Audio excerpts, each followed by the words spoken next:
ভাল্লুক আর নদীতে থাকত এক চালাক কুমির। জনেই খুব শক্তিশালী হলেও জনের স্বভাব ছিল একেবারেই আলাদা। ভাল্লুক ছিল দয়ালু আর একটু অলস স্বভাবের, আর কুমির ছিল ধূর্ত আর লোভী। Dash dash dash. গল্প শুরু। একদিন প্রচণ্ড গরম পড়েছিল। ভাল্লুক হাঁটতে হাঁটতে নদীর ধারে এসে দেখল ঠান্ডা পানি। সে ভাবল, আহা, যদি একটু সাঁতার কেটে শরীর ঠান্ডা করা যেত। সে ধীরে ধীরে জলে নামল। কুমির তা দেখে ভাবল, এই মোটা ভাল্লুককে ধরতে পারলে অনেক দিনের খাবার জুটে যাবে। কুমির চুপচাপ জলের নিচ থেকে কাছে এল। কিন্তু ভাল্লুক খুব বুদ্ধিমান ছিল। সে পানিতে নিজের ছায়া দেখে বুঝে গেল যে কেউ তাকে ঘিরে ধরছে। Dash dash dash.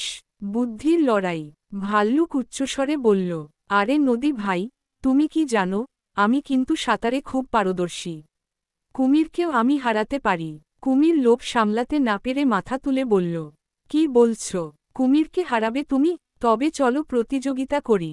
ভাল্লুক বলল, ঠিক আছে, তুমি নদীর নিচ দিয়ে যাবে, আমি ওপরে সাঁতার কেটে যাব। যে আগে ওই গাছের তলায় পৌঁছাবে, সে জিতবে। কুমির রাজি হয়ে গেল। Dash dash dash. প্রতিযোগিতা।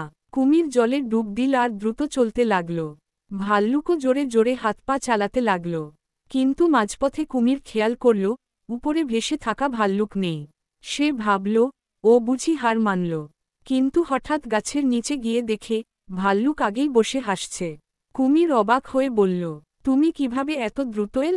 ভাল্লুক হেসে উত্তর দিল, তুমি যখন জলে ডুবে গিয়েছিলে, আমি চুপচাপ ডাঙা দিয়ে দৌড়ে এসেছি। Dash dash dash. শিক্ষণীয় কথা। কুমির বুঝতে পারল, শুধু শক্তি থাকলেই হয় না, বুদ্ধি আর কৌশল থাকাও খুব দরকার। আর ভাল্লুক প্রমাণ করল, ধৈর্য আর বুদ্ধি থাকলে বড় থেকে বড় শত্রুকেও হারানো যায়।